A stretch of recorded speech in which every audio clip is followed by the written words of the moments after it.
മുങ്ങാതെ വെള്ളത്തിൽ നിൽക്കാൻ കഴിയുമെന്ന് കണ്ട് ആ മനുഷ്യൻ ഞെട്ടിപ്പോയി.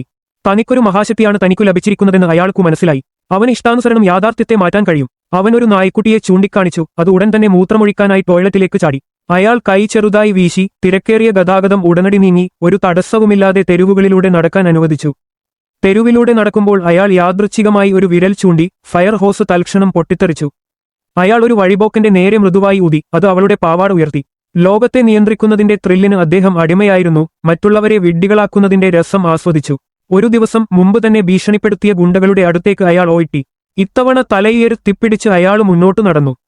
ഗുണ്ടകൾ തന്നോട് ക്ഷമ ചോദിക്കണമെന്ന് അദ്ദേഹം ആവശ്യപ്പെട്ടു. പക്ഷേ ഗുണ്ടക അയാളെ കാര്യമായി എടുത്തില്ല. ഇതുകണ്ട് ആ മനുഷ്യന്റെ ചുണ്ടുകൾ ചെറുതായി ചുരുണ്ടു. അവൻ വായ തുറന്നു. എണ്ണമറ്റ പറക്കുന്ന പ്രാണികൾ കൂട്ടമായി പുറപ്പെട്ടു. കൊമ്പുകളുടെ മേൽ ചാടിക്കയറി അവയുടെ തൊലിയെ ശക്തമായി കടിച്ചു.